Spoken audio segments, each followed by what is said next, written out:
Episode 12, the final episode in the serial season called Farewell Evangelicalism. Why not a farewell episode? A farewell episode for Farewell Evangelicalism, where we've offered the tools, the receipts to help folks who are still in evangelical or conservative church traditions to find their way out, or those who are on the path of leaving to get the tools to figure out what it looks like to exit. But it's one thing to show the emperor with no clothes. It's quite another to pave a new path, giving new ideas of what the potential and possibilities of liberation and wholeness look like. And that's where this episode comes in. One question I asked the majority of my guests was, what does better look like? Their answers have been compiled in this episode. We will begin by summarizing the problems that we encountered along the way, naming how conspiracy theory and propaganda are used as tools to govern thought and belief in evangelicalism. It sounds political because it is. From there, we will peel back the layers and give tools to listeners to help you identify all of the weird, and from the weird, hopefully, glimpses of hope. My name is Rohadi. I've been the host and producer of this serial season, and I am recording on Treaty 7 territory. I asked most of my guests to name the traditional territories in which their feet touch, because that is just a small action to acknowledge the first peoples of the land, a small decolonial action that we can all take part in. I am on the traditional territory of the peoples of the Treaty 7, which include the Blackfoot Confederacy comprised of the Siksika and Piikani and Kainai First Nations. We are also near Tsuut'ina First Nation and the Stoney Nakoda, which includes the Chiniki, Bearspaw, and Goodstoney First Nations. Calgary is also the home to Métis Nation of Alberta Region 5 and 6. Thank you to all the guests who came through to share their expertise across 12 episodes. As well, thank you to you, dear listeners. Thank you for rating and reviewing. It goes a long way for indie productions such as this. Also, thank you for sharing it and putting it into the hands of those who are trying to figure out their own voice, to find it, to also seek out their liberation and make sense of all of their religious experiences that wound up getting weird or even harmful. Finding the tools and the language necessary to take the next step in a deconstruction journey, or even the tools just to leave toxic community, goes a long way to help you find yourself. So let's go back into time. In this review and summary episode, episode 12 in Farewell Evangelicalism, we'll go back into episode 3 and 4 by revisiting the problem, the core of the issue at hand, that makes sense of why evangelicalism and conservative Christians are more interested in their self-interest and their own political power than they are with actually following the teachings of Jesus. Let's start with Scott Coley. Scott helps us make sense of the motivations behind belief systems in evangelicalism. Turns out, evangelicals are really selfish.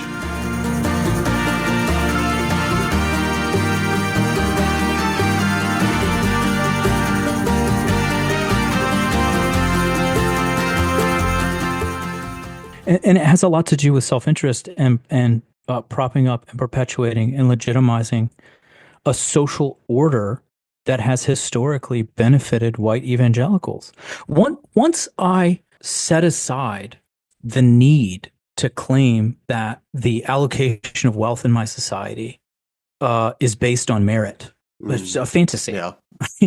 then I can start to let go of a lot of these, like this notion that, I mean, I've seen sort of people who are influential in Christian nationalist spaces and adjacent sort of, conservative or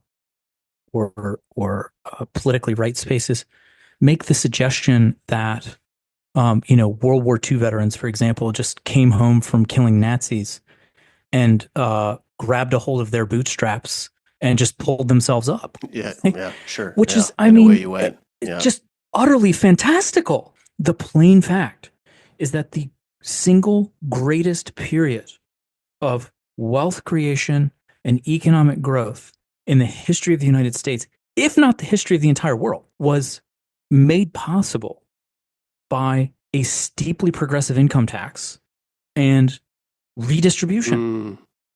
Now, of course, the benefits of that redistribution were restricted to white people. The U.S. government created the white middle class through a system of mortgage insurance, which I document in the book.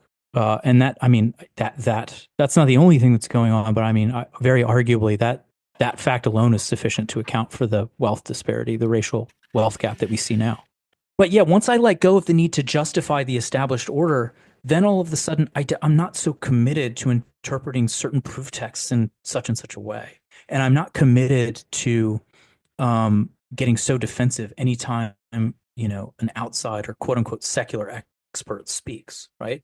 I would argue that it's that once you give up that sort of need to legitimize social arrangements that benefit yourself, then you are free to look dispassionately at these different kinds of arguments and say, yeah, that's bogus.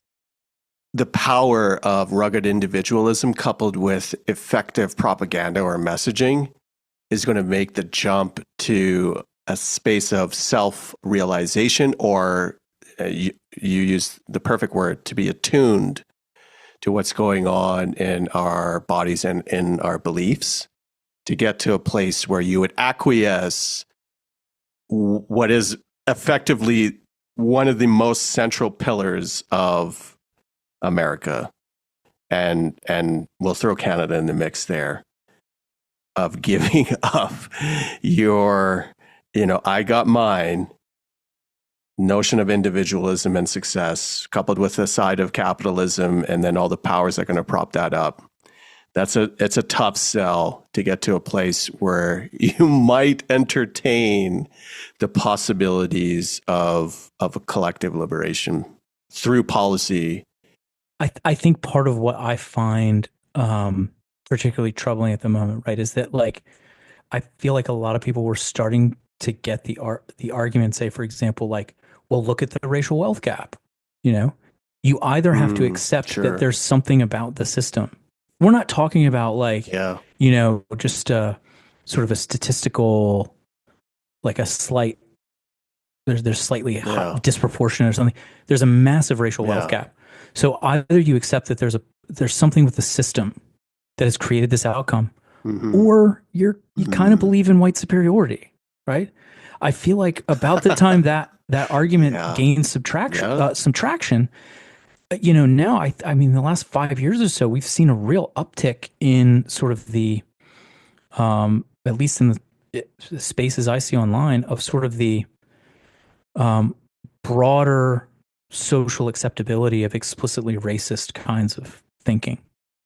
That I think you wouldn't. The deletion of that we really haven't seen in polite company, since the 60s or something. But you've got, I mean, just people, just bald, scientific, nasty, scientific rate, Nazi stuff. Yeah, literally Nazi stuff. Literally. Right? And so then you say okay, well, you believe that wealth is allocated on the basis of merit. What do you say about the racial wealth gap? And they'll just say yeah, I said what I said. There was such a weird time where we were not capable of entertaining some of these ideas, and that the revisionist history and deletion of history happening before our eyes is quickly replacing, when you put it that way, replacing some of the progress, although minute. And ultimately, I think the white supremacists underlay underneath underneath the floorboards has always been there. It's only it's only now coming out for its last gasp attempt. One would hope. I hope last. Yeah.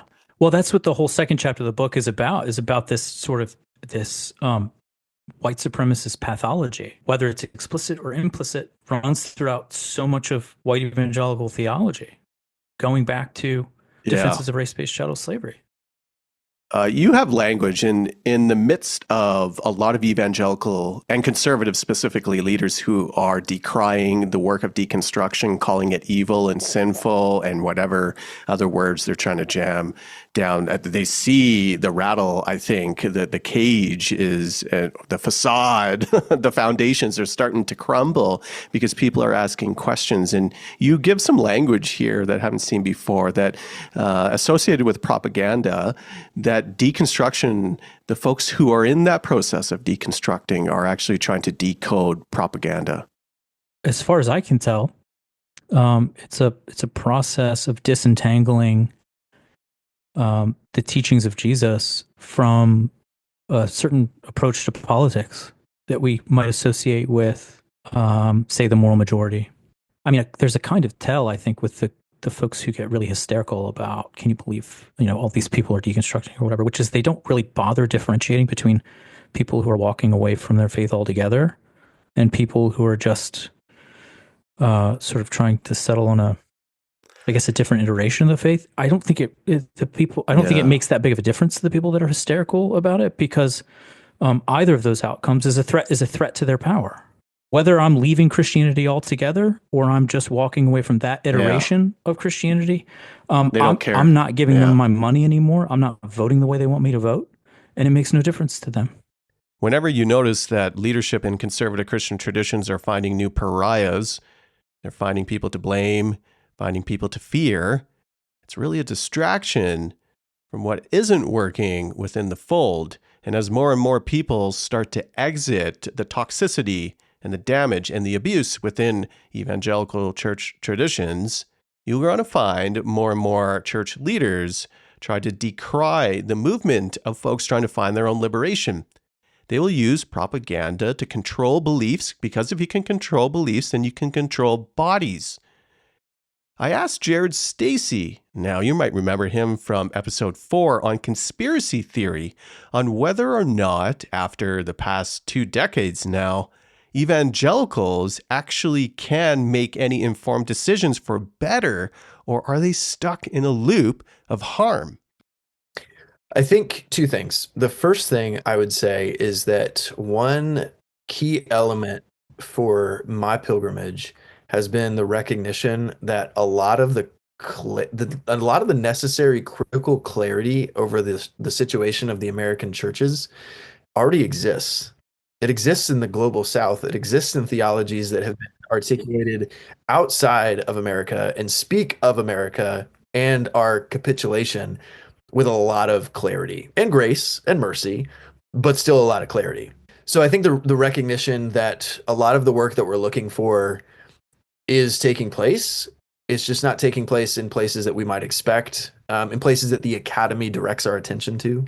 Certainly not places where consumable faith is going to direct your. I mean, you're not going to if evangelicalism is something that we consume, you're not going to consume James Cone.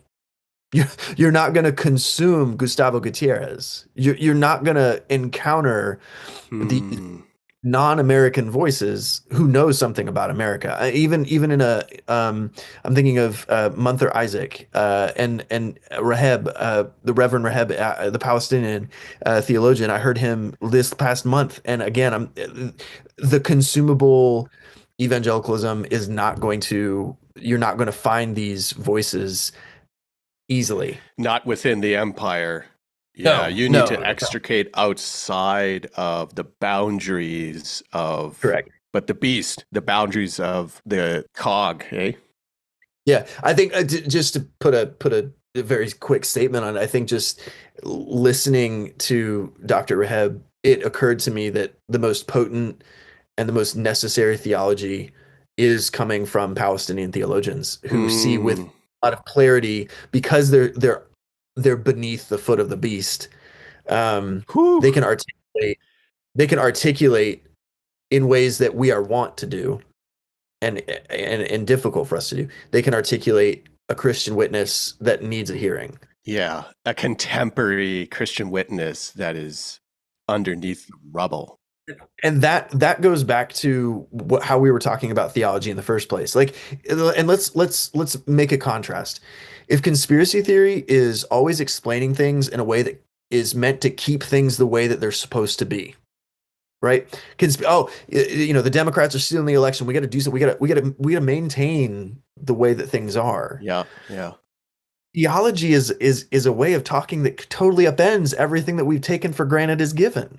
These ways of speaking are diametrically opposed to one another. That if conspiracy theory is how we narrate the world in order to give ourselves the imagination to keep things from changing, theology comes in and announces this word that announces that a new creation is coming. And that's revolutionary. And at the same time, we find ourselves at this intersection where does that word gain a hearing among us? One of the things that was put to me in a very direct way was considering apostasy as an act of faith.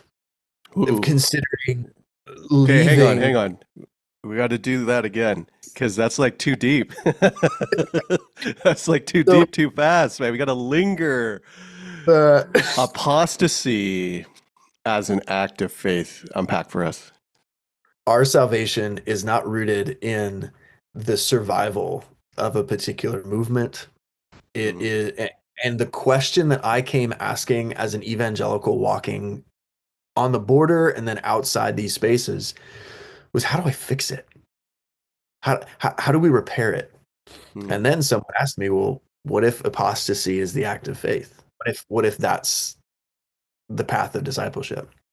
And to say apostasy as an act of faith is to still consider what it is to be Christian outside the bounds of a movement that claims to speak for the whole. That's what I am noticing about my people of white evangelicals, is that even living outside the States, white evangelicalism claims to speak for the nation, and it claims to speak for biblical Christianity. Absolutely. And you can't reconcile those two. They don't. If you dig into the book, something's amiss. Right. Does not compute. And in the same way that conspiracy theory is always trying to keep the social order intact, theology particular social order, theology always comes in to speak of a God who doesn't leave us without responsibility, but who liberates and invites us to witness.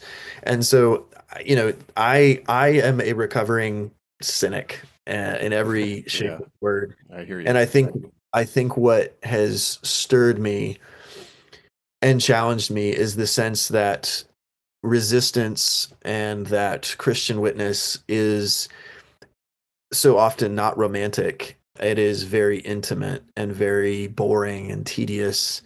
It's not that it's without risk, but it doesn't often have the platform that we think it does.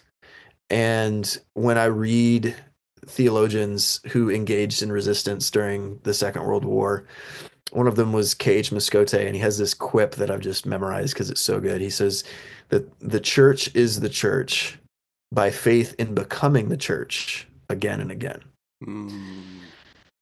And that gives this cynic, who kind of risks worshiping the God of fate, that says, hey, this is just the way things are, that there's always an inbreaking.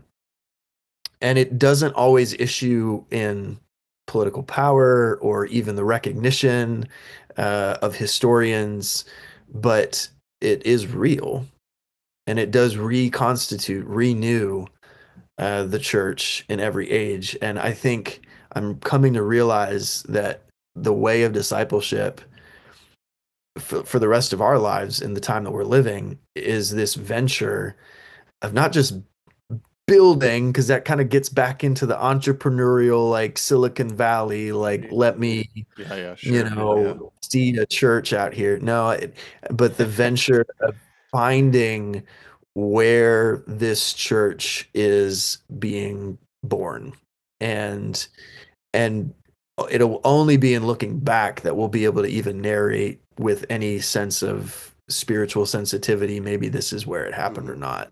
Yeah. I like what Bonhoeffer says. He says, that people cannot create a new beginning with God. They can only pray for one. Where is this God, and how do we venture with him? And I think that puts us in a great place of uncertainty. And that's where it's really interesting, because that is precisely the opposite of what conspiracy theory offers. Conspiracy theory offers nothing but certainty. And part of, I think, being disciples amidst so much disinformation is recapturing the joy of venturing with God into these voids where uncertainty is just a normal part of our being together. And I think that uncertainty does a lot of things. I think it opens our eyes up to encountering people that the stories that are spun in our society just don't stick to. We're talking about freedom. We're talking about liberation, but we're talking about it as Christians, not as capitalists, not as Marxists per se. And those things are floating beneath the surface, and people don't give them enough credit. So, apostasy as an act of faith, I won't forget that, because it connects the dots between the old broke thing doesn't have to be around in order for us to find a more liberative posture and community. Now, theology, conspiracy theory, propaganda, those components can definitely be heady.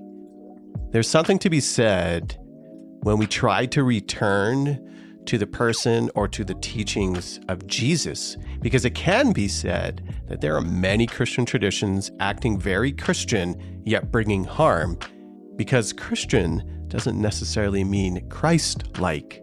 Here's Robert Callahan returning with a metaphor to help explain. I mean, another way to think of it is, if you're familiar with the Chronicles of Narnia, there's spoiler alert for everybody. Okay, give him a second here in case, Just cue the whole music. Dun, dun, dun, dun, dun. Okay, come back in 60 seconds. Okay, yeah. But there's this storyline in one of the last books where there's an intentional ruse that's being played on the community. Like, one of the animals finds a lion's mane, and puts it on a donkey, and calls that donkey Aslan, and walks around everywhere saying, "It's Aslan, it's Aslan." And all these creatures start, following and worshiping Aslan. And so they are doing those things in Aslan's name, but that is not Aslan. That is not Jesus. And so, you can have every intention of trying to worship God and just completely miss the whole point. Yeah. And so one of the things that, when we're talking about whether or not we should continue in these abusive spaces, and how hard should we fight to try to reclaim, how hard should we fight to try to redeem people from their ways? Gary Thomas, in his book When to Walk Away, talks about one thing that you don't see from Jesus when people have disagreed with him is him giving chase. He's not running after them and saying, "But wait, there's more." If they disagreed, then okay, you were told. Yeah. We're too busy on this side seeking out life. Finding communities that give life is ultimately the catalyst to help folks leave evangelical church traditions, because they realize what's inside the fold is life-taking, not life-giving. That those within conservative or evangelical church traditions are seeking their own self-interests, and they do not look like Jesus. They do not follow the teachings of radical love, of justice, of beauty, of hope. When folks decide to leave malformed and harmful church traditions, eventually it's because the cost to stay greatly outweighs the cost to leave. Here's DL Mayfield back to talk about the cost of losing family and community, but then on the other side, how to find your people. Yeah, the way my brain is going to answer this question is to sort of, I don't know if it's zooming out or actually digging in deeper, I think before you can find those communities, or maybe just at the same time, the number one thing you can do to sort of start to heal from this kind of an upbringing, or even start to heal if you live in a society run by folks like this, run by white evangelicals, run by white supremacists, patriarchalists who are also Christians, so a lot of us have to deal with that. The best thing you can do, and this has actually been talked about by psychologists who have studied like what happened in the Third Reich, the people who were the most able to resist an authoritarian regime are people who had the strongest connection to their true selves. And so doing whatever you can to create a relationship with your true self outside of all of those parameters put around you, especially if you come from a high control environment, which white evangelicalism is, the more you can do this work to be like, this is who I am, it actually will then give you the tools you need to see what communities can I be a part of? Which ones am I being drawn to? Because if you don't have a strong sense of self, you're kind of going to panic and just go wherever, or you might find yourself in abusive relationships. Yeah. You might find yourself being like, so for me, I went into activism right after I kind of left Christianity, and kind of simultaneously. Now, there's elements of activism, I'm sure you know this, right? Where people are just like shitting on each other all the time. And I was like, yeah, this feels good. This feels normal. Yeah. It's like, it's like that, obviously that trauma bonding. Yeah. Yeah, exactly. And like, I deserve to feel shitty every waking minute of my life. Okay. For the cause, And I was like, wait a minute, that seems like what I was told in childhood. So the more I've connected to my true self, now I can be like, okay, this is an issue I actually can help out in. This is what I can do.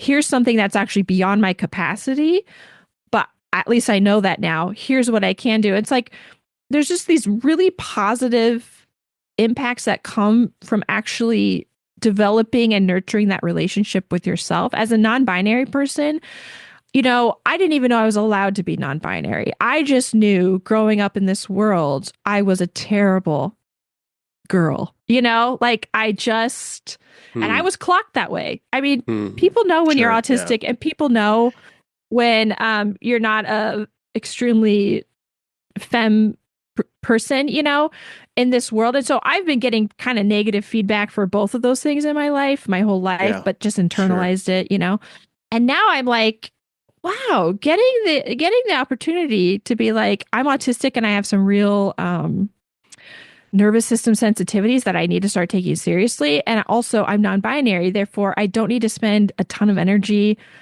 trying to perform, femininity. And just even that seems like so simple and so easy. It's not, but it's been like allowing myself to get to know myself in those two ways alone has just had so many positive benefits. And I'm just naturally, finding community with other people who are like, I'm also autistic. I've thought this through. Here's how I'm taking care of myself. Here's how I'm taking care of my community. Same thing with non-binary people, right? The queer community is so incredible and such a great community to look to for times of resistance, of joyful resistance, of embodied, not just being in your head and finding Donald Trump in your head all the time. Like, we actually have our bodies, and our bodies going forward in this authoritarian regime, right? Our bodies are going to experience anxiety, terror, pain, fear. They're also going to experience joy, pleasure, awe, curiosity, hope. Like, we get to have all of those. We don't just have to have one or the other. We get to have all of it. And by connecting with your true self, you will start to realize, wow, all of these emotions are in me, right? And I can't pick and choose. I have to experience them all, and I have to live through them all. And I think that's actually really hopeful, because then we get to say, well, then I get to have some of the good parts of being a human too, even in really intense times. Like, it's really not fun to be non-binary right now, let me tell you. But at the same time, I'm like, I'm so glad I had a few years to just really be curious about myself and my story and gender, and I wouldn't trade it for the world, even though it's led to some pretty stressful things in my life, you know? So I guess connecting to your true self historically has been known to defeat fascism, and also has the added benefit of like, you get to have this relationship with yourself where you're curious and you don't shame yourself. And then I would say, find a way to pour into kids, you know, in a non-creepy way. Find a way to make the world a softer place for everyone's children. And that's kind of what's giving me hope. And that's the communities I kind of want to focus on and look toward. Gen Z and Gen Alpha have a lot to say. And I hope we can continue to listen to them. You know, that's the opposite of Dr. Dobson. He's like, kids need to be controlled and silenced. And I think, what if we let kids be as mad as they are about the world they were born into, you know? Earlier, I mentioned how Christianity comes in many forms. There's no one single expression. It's Christianities, not Christianity. And those Christianities don't necessarily follow Christ. That's how we can say folks might be acting very Christian and also are the harbingers of harm. So what does it look like to follow Christ? What does the better way look like? Is there even a more life-giving way of Christianity to both embody, to join, to be invited into? And it's at this point we pivot to look squarely at some of the foundational teachings of Jesus and how they might inform us. Whether or not we're in a church, that may not matter.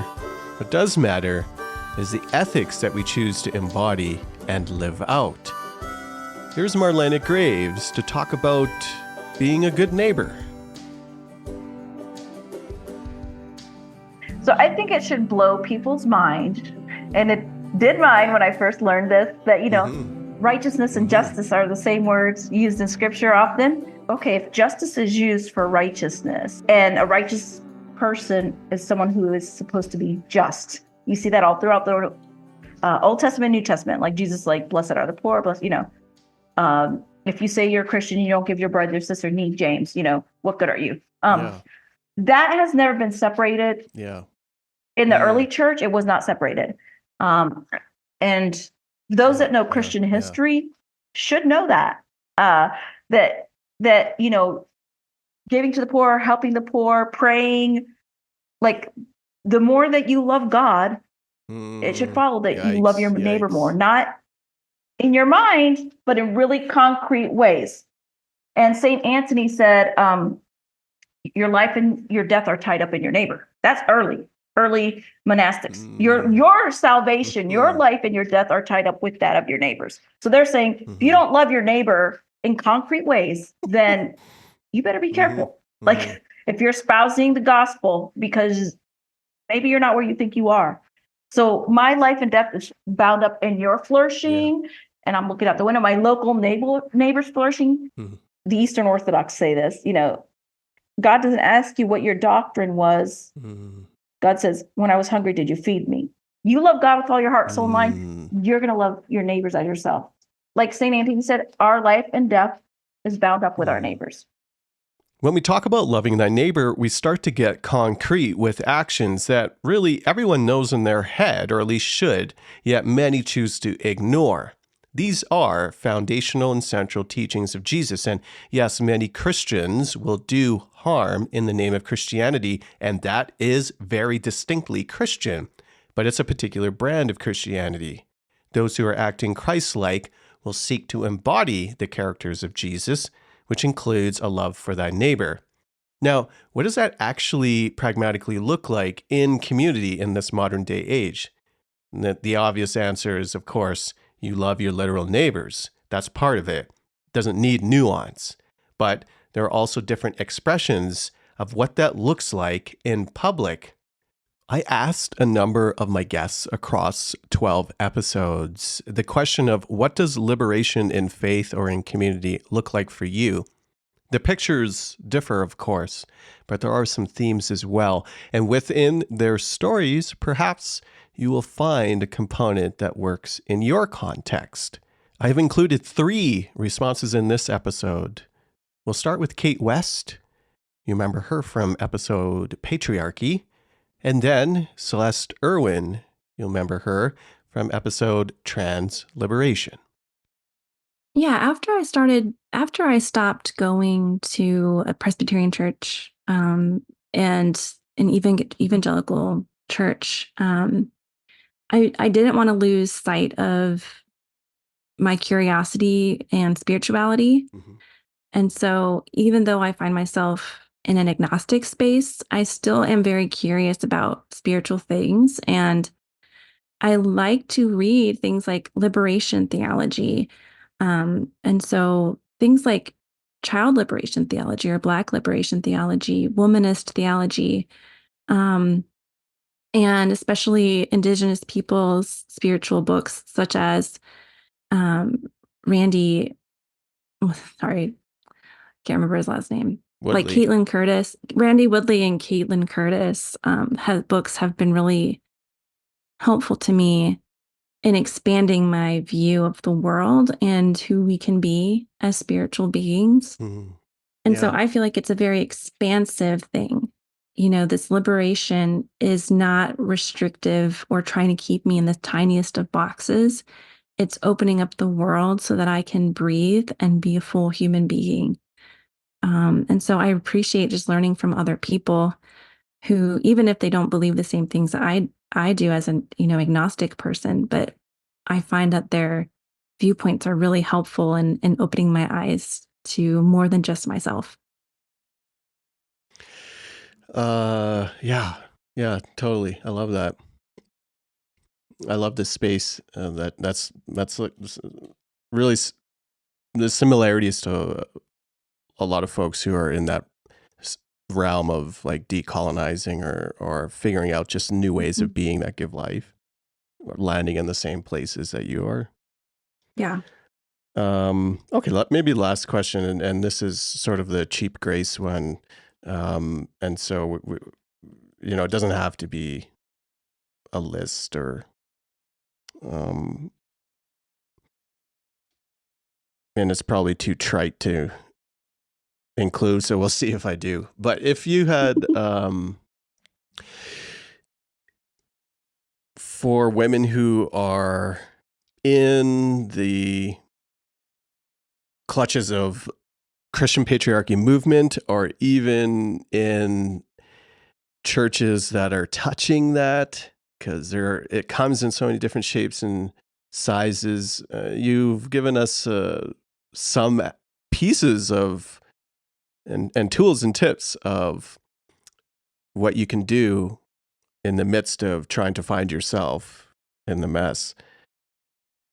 Any advice or pieces to recognize, like to be not on the alert for, but to honor, that you could leave with listeners who might be adjacent or on the edge of inside of that realm? Because I doubt someone who's in it is going to listen, but man, you never know.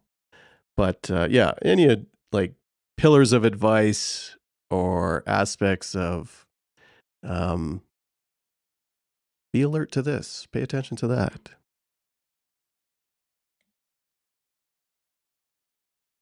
It's interesting that you ask that and frame it that way, because I think the way I grew up in Christian patriarchy, people often say it's very extreme, and I'll grant that, but also many churches experience patriarchy.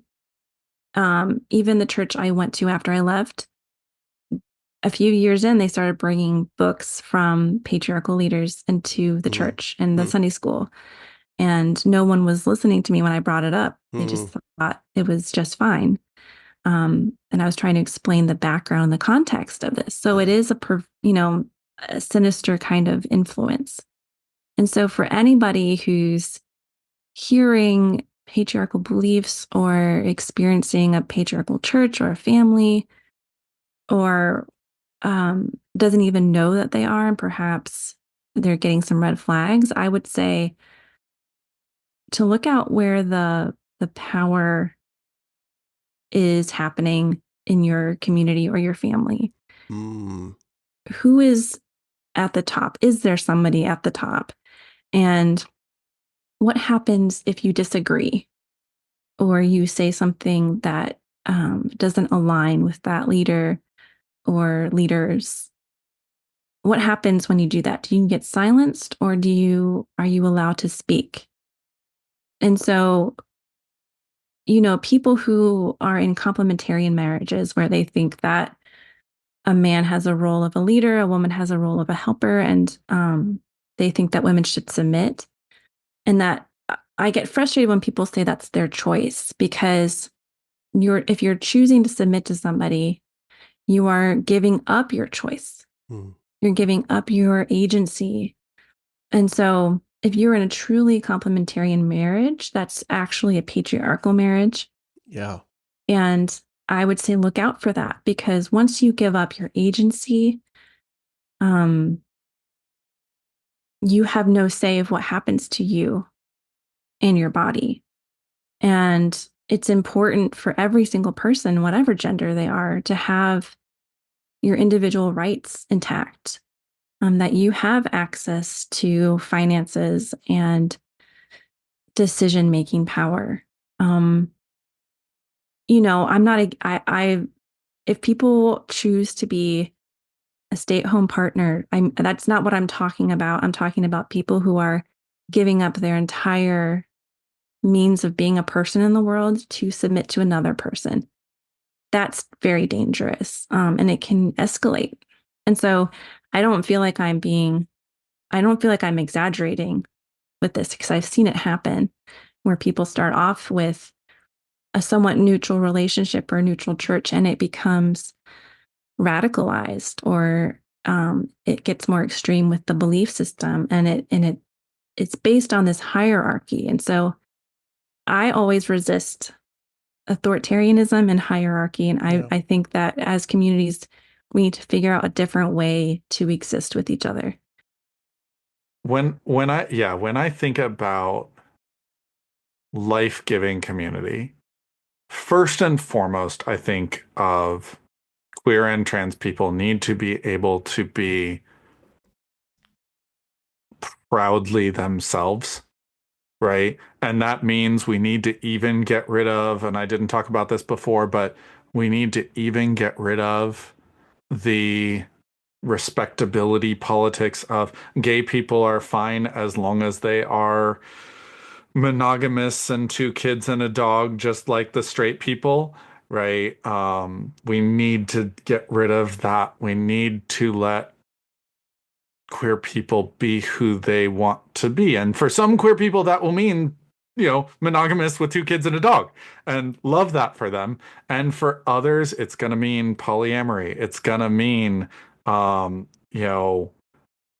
colored hair. I have blue hair right now. It's going to mean all these different things, and it's not going to be looking like your whatever idealistic white supremacist view of what people should be. So you have to, it means a constant deconstruction of these social norms, and letting people be exactly who they want to be, which is amazing. In all ways, and we're still doing it. There's still tons of ways that we keep finding, oh wait, no, there's another thing that we haven't really peeled back yet. Let's do that. Let's question that thing to that thing, and then we find other things where it's like, no, that actually makes sense. Anyway, but we need to have spaces that are centered around, or at least that foreground queer flourishing, not just queer acceptance. Yeah. Right. That understand that queerness is needed in a healthy community, not just that's so good. accepted. That it's like, no, your community's incomplete until you have flourishing queer people in it. And not just tokenized either and slotted into a particular space. It's like there's a full participation for marginalized people. And when you can fully participate in community, that's very different than you slotted me into the gap. Right. And just like with Black people, indigenous people, immigrants, disabled people, women, etc., neurodiverse people, any number of these axes, just like with all of them, every single one of those people is going to bring in new perspectives that are challenging to everybody else. Yeah. And it's going to be great when we honor those things and we say, oh, well, that's new, and I hadn't thought of that before, but that's actually really going to be good. As opposed to when we say, oh, but that's going to be inconvenient, right? That's going to be hard, right? You assimilate to us. The deaf community says that they want a ASL interpreter for sermons or for talks or for whatever it is, whatever community is happening, and that's going to be expensive. Yeah. All right.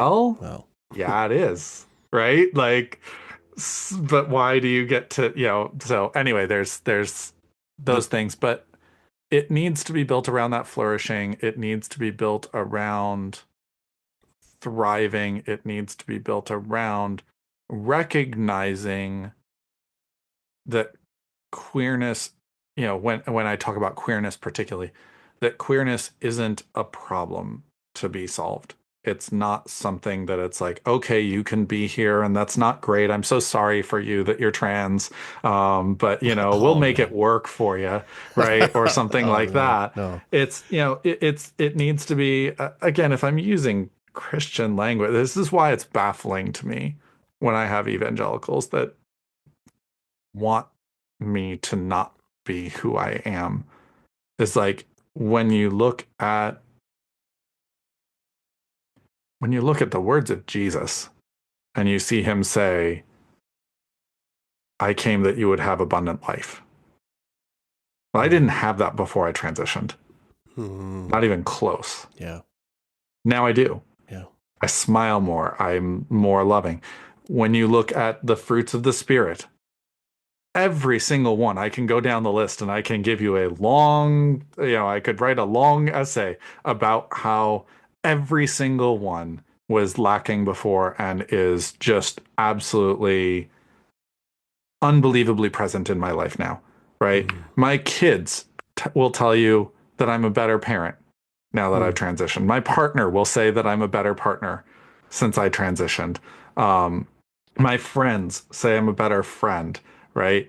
All these people around me are like, you're so much more fun and easy to be around. You're so much more full of life. You're so much more supportive, more caring, more gentle, right? I don't have a temper like I used to when I had testosterone going through a body that does not know what to do with testosterone, right? It's awful. And now I don't have that, and I would never go back. Wouldn't dream of it, because I can't live that way. And so it's got to be built around recognizing that this is good, actually, right? Not just a thing to be solved. So those are components of it. I so deeply value you sharing pieces of yourself and your story.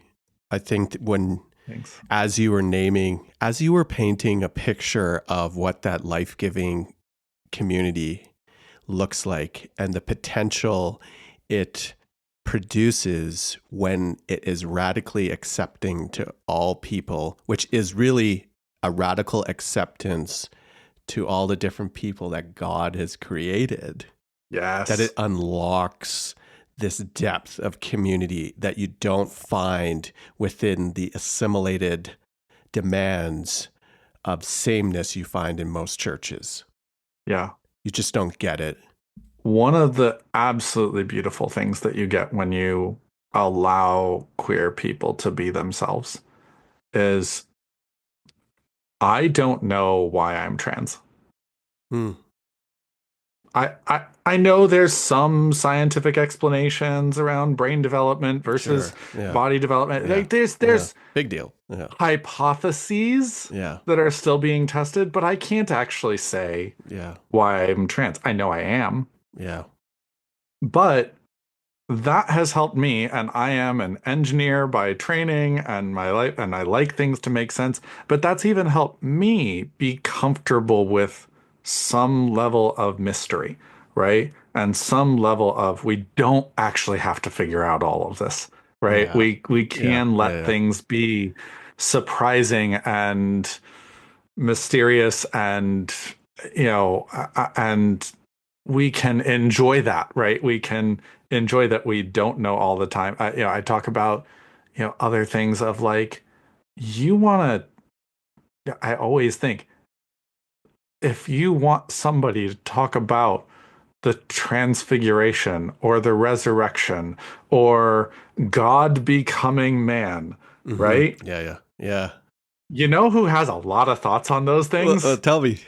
Trans Christians. Oh, okay. Right? Like, because Wow. if there's anybody who has thoughts on these huge transformations of something looking like one thing and actually being another, right? It's like you're gonna have so much there that you're gonna miss if you shut out those voices. Oh, that's right? so good. And so, and in the same way that, like, again, if you don't have immigrants in your church, you're gonna miss a lot of what Jesus is, his position in the world, right? You're gonna miss all that. If it's just so many churches so are much sterilized. that you miss when you demand that everybody conform, and even if somebody comes in who is different, you're like, okay, you can be here as long as you turn into right. Wrote a book erase on that. the parts. Erase the parts that are hard, please. Yes. So, boo.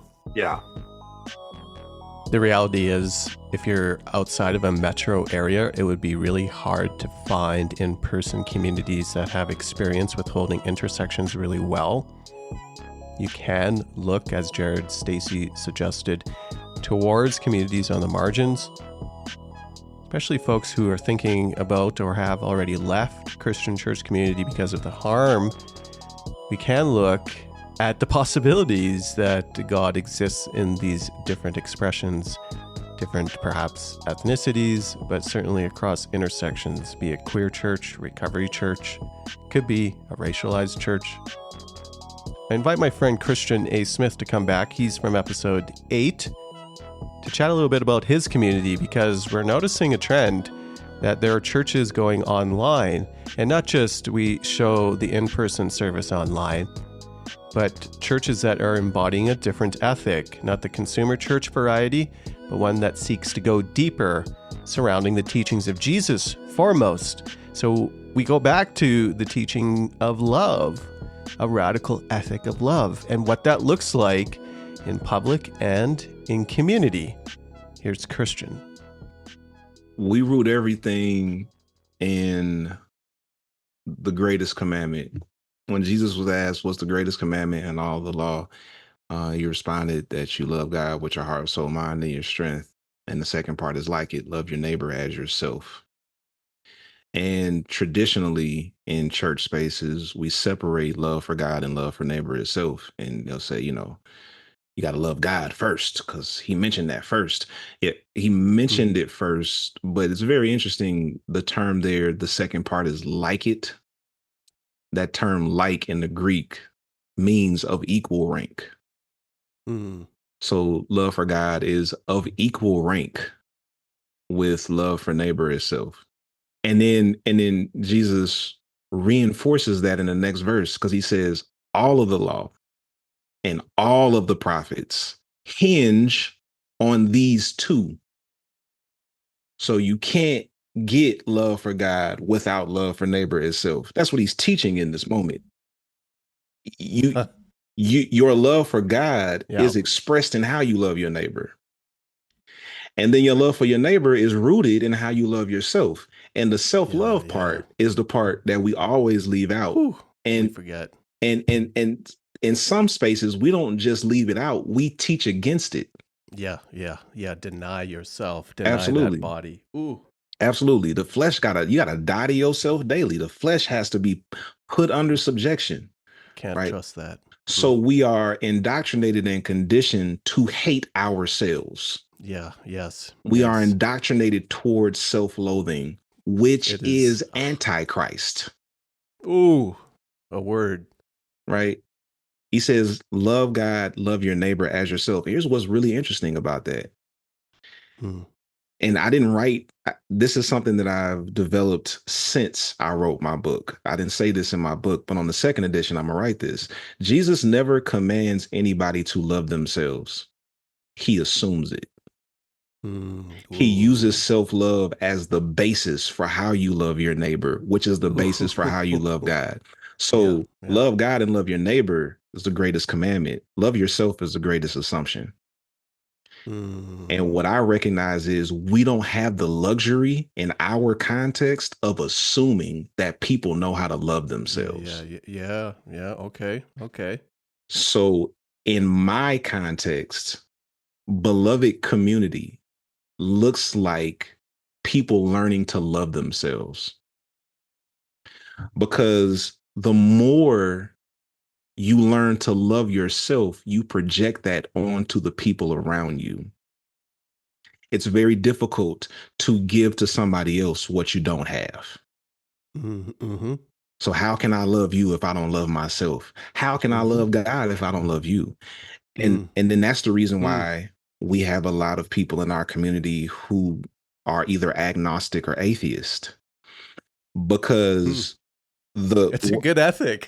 You see what I'm saying? What grounds it is your love for God is expressing how you love your neighbor, which is a reflection of how you love yourself. So if I have somebody who's like, well, I don't really believe in the whole God thing, that's cool. Commit to loving your neighbor as yourself. Everything else will take care of itself. Yeah, and you got it though. Yeah, you see what I'm saying? Oh man. So that is the undercurrent of beloved community in my context, right? We're always reinforcing that at every turn. So instead of us in our context asking, well, what does the Bible say about that? We've replaced that question with, how does the greatest commandment apply here? Yeah, easy. Yeah. So it's much easier to comprehend.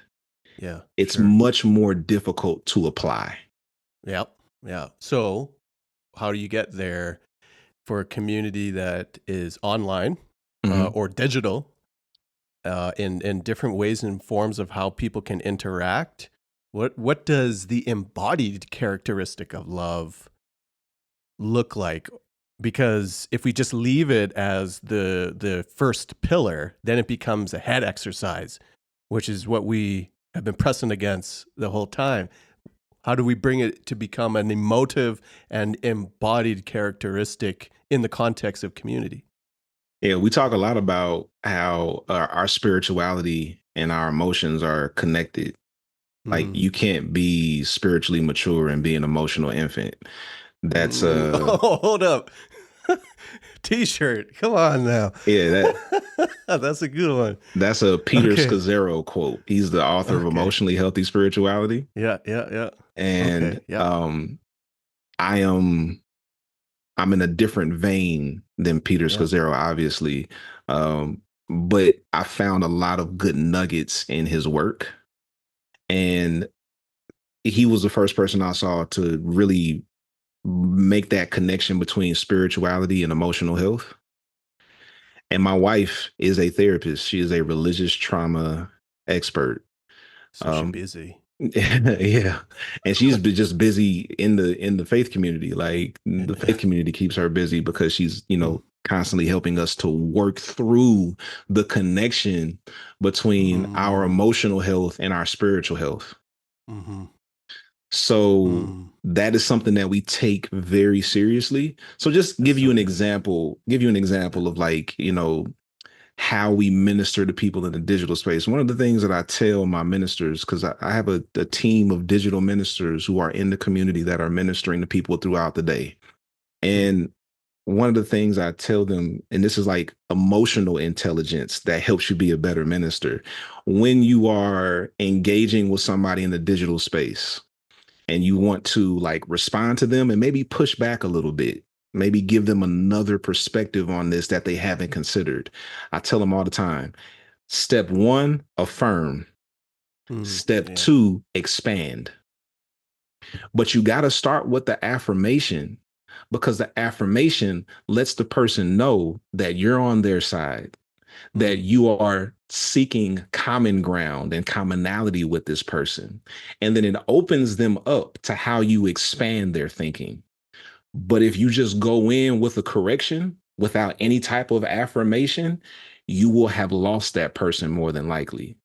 Right. So that helps us to build deeper connections because we realize, okay, we're on each other's side. We're here to help each other.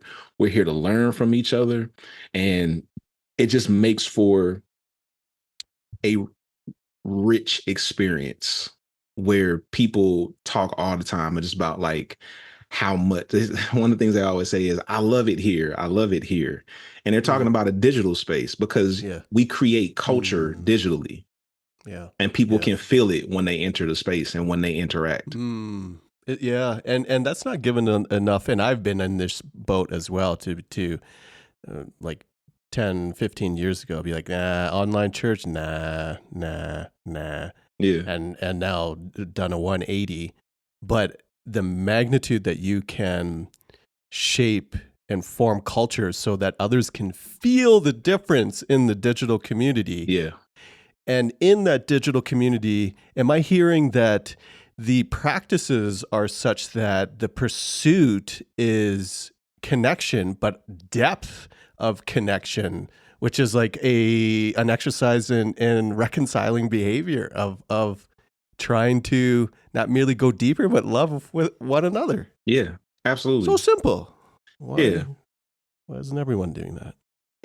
Because it's too easy. We were told that faith was supposed to be complicated, right? So we have a faith in like fundamentalist spaces that is nonsensical.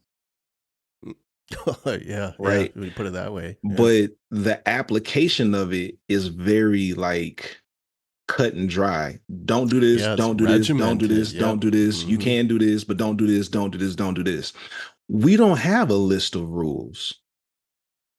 We ask people to consider, how am I loving my neighbor and how I love myself? Am I causing harm to myself with this action or this thought process? Am I causing harm to any of my neighbors with this action or this thought process? You know what? Just in case I'm not sure if I'm harming any of my neighbors, let me ask some of my neighbors, what do y'all think about this? If I have a thought that might be harmful to the LGBTQ plus community, well, let me ask some of my Q plus siblings in this congregation, in this community, what do y'all think about this? So we're learning to love each other better because we're coming at it from the perspective of we're trying to live together in beloved community. So how can I show up for you? How can I show up for myself? And how can you show up for me? And how can you show it for yourself? That's so good. Yep. I appreciate it. We've been working at it. Yeah. There's always, and this is an affirmation to you, in that, you make these choices of, okay, I'm going to give it all away for free, or, oh, hey, let the community shape and form. But it's actually okay, and it's good in many ways to make, we would call it a barrier, but to articulate just the basic, we'll call it, I don't know if you would call it like this, but you don't have rules, you have an ethic. Right.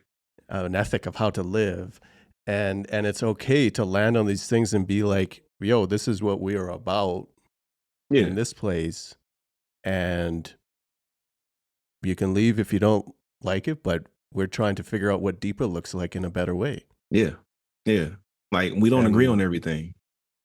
When you get multiple people in the space, there are going to be disagreements. We're not trying to force agreement. We just want, the thing that we agree on is that we're going to honor each other's lived experiences. So if my lived experience is different from yours, both of those can be true at the same time. And I honor the fact that your lived experience is different than mine. And I'm going to honor the fact that my lived experience is real. And as long as we're not harming each other, then we agree to disagree. Or we agree that we just have different paths. But harm is where we draw the line. Harm is where we draw the line. And it has served us well up to this point. And I expect it to continue to serve us well. As we come together to the close of this episode 12, the summary episode, where I asked many of my guests the question of what does liberation look like, I hope that you are able to pull in some of the possibilities that are out there for reimagining what it looks like to venture and meander with friends around this faith that we call Christianity. Maybe you want to discard that part. What does it look like to be Christ followers? That also might give you hives. So let's just say we're returning to the potential of the teachings of Jesus that include the radical love component of these subversive acts to upend empire, and ultimately the chase for freedom, wholeness, and liberation for all. Now, the road back towards wholeness is one that is long and requires endurement. It takes some time, especially if you have spent many years, perhaps decades, disembodied and dysregulated in religious spaces, to find the tools, the pathways, the resources to come back to yourself. We end with Dr. Ed Eng. He's going to come to share a little bit, and he was in episode 3, if you remember, about the journey of healing. How the journey of healing is not something that is linear, that has an endpoint. Rather, it's one where we meander around together, and hopefully you can embark on your journey of healing with some faithful and forgiving friends. So the very first thing is something you and I had talked about previously, which is to say that if people have found themselves in outright abusive contexts, they're going to have to leave them. And it's absolutely within their best interests to leave them. And to a certain extent, what constitutes abuse can be subjective, right? But of course, there are things that are physical or sexual or verbal or emotional that we can kind of delineate as being like, that was really definitely harmful for you. Mm-hmm.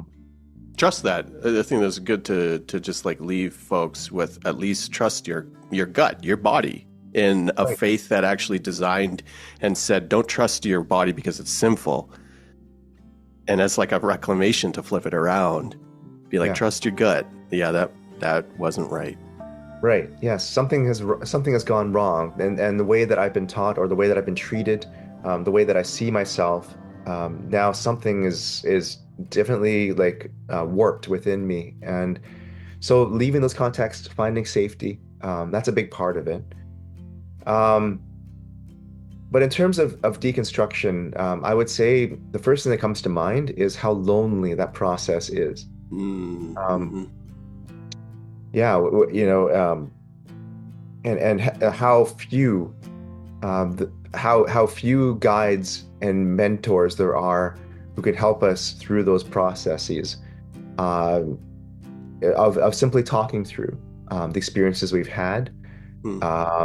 Of helping us put in context why people do the things they do. Why is it that Asian churches have this particular flavor to it? I grew up going to Chinese churches, like, and those of us who have grown up going to Chinese churches, right? There's this thing, like there's this way of being, and sometimes I miss it. Sometimes I miss the dumpling making around Chinese New Year. Sometimes I miss like community lunches where like all the aunties in the kitchen would get together and make it and all that stuff. Right? I miss that stuff. I don't have that anymore. What Chinese churches were places where people feel like they could be themselves in a culture that didn't necessarily accept them. If you trace some of the development of the Chinese church in Canada in particular, when my dad came in the early 60s for university, he told me, he said, we didn't feel welcome in the white churches, so we made our own. Yeah, exactly. That's why they emerged. You could not find belonging in the white churches. Right.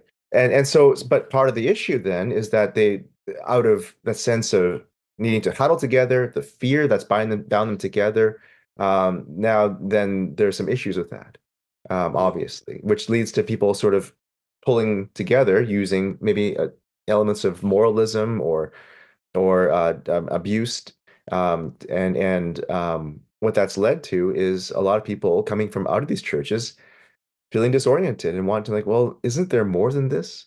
Isn't there more to being a Christian than just following the rules. And they've seen in their own lives and the lives of others that that's simply not enough. So going back around, this idea of loneliness, because you mentioned grieving, and I'm like, yes, for the most part, grief is like really lonely. So when I work with people who are grieving something significant or someone significant, there's no actual way to sort of fix it, right? It's this thing that keeps coming back. You'll miss that person forever. The rest of your life, you're gonna miss that person. Ugh, do I have to live with this forever? Yeah, you do. And that's gonna suck, right? One thing I always tell myself is, I mean, well, good thing it sucks because it means you love them, because they were precious to you. And that's why it sucks. That's why you grieve. Something to think about is instead of making grief a purely solitary process, maybe one thing to consider is lamentation, which is a community act. And it's been said so many times before that churches are just awful at it, because again, they're responding to the impulse to be therapeutic. Yeah. Right. This has got to be happy, and like we got to be like being sad. No, we can only tolerate that for 5 minutes at a time. 5 minutes a year. Yeah. 5 minutes a year, right? If even, right? Or a lamentation service is something that is, like once in a church's history kind of thing. And that was nice. Well, we'll never do it again. Remember back in 83. Yeah, exactly. Exactly, right? Finding space to grieve with someone well can be a gift along the deconstruction process. Boy, that was good. I miss the aunties making dumplings in the kitchen. But you know what? Like that came with so much other stuff that I'm not sure I miss all of that, right? And some of this can be done with a good counselor, a good therapist. Who do we send the bill to, Ed? All these folks coming out of their religious upbringing who've got mounds of therapy ahead of them. Who gets to foot that bill? Seriously. Oh man. Unfortunately, it's the people who have the courage to leave it, right? I know. That's the way mental health system works in Canada. Dang. And America's worse. Well, it's the same. Yeah. We end with courage, with those who have taken the step outside of malformed faith traditions, abusive traditions. There are a lot of folks out there processing deconstruction, who are leaving, who are escaping malformed Christian traditions, in particular conservative and evangelical traditions, which are high control, that rely on propaganda and conspiracy theory. And unfortunately, in this day and age, are church traditions that have a lot of social power. If enough folks leave these churches, I think we have a chance to turn the tide towards better. What does better look like? We captured some glimpses of what the way of Jesus specifically looks like, which is language that you would still hear within churches. But what we've noticed is that very few churches know how to embody radical ethics of love, liberation, and justice in their neighborhoods, cities, and beyond. It's been my hope that through these episodes you have found glimpses and glimmers and possibilities and dreams of what better can look like. It's out there.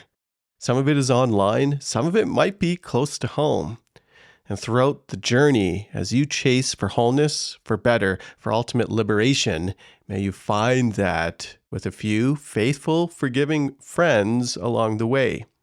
My name is Rohadi. Thank you very much for listening. Don't forget to rate and review. Daniel Wheat, Jesse Peters, intros and outros and bumper music. Thank you to all the guests who came through. This has been a Rowberry publication recording on Treaty 7 territory in Calgary, Alberta, Canada. Next up, a bonus episode on Palestine and Gaza. You can find me online, rohadi.com, and all the different socials. You can also find in the show notes some of the communities that were mentioned, including Kristian A Smith and my own community called A Beautiful Table. Open the window to a sky full of clouds. It's been nothing but rain now for what feels like a month.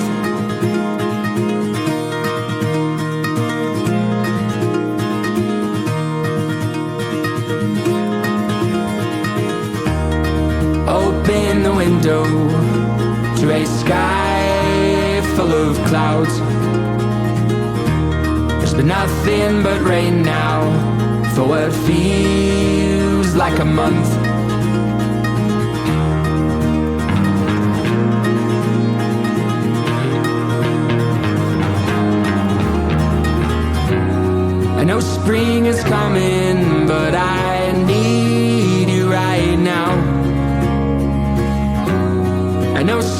the sun will break through and I'll feel your light.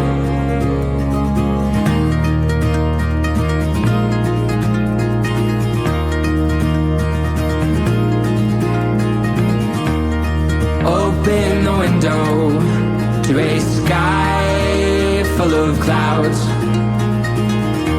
There's been nothing but rain now for what feels like a month.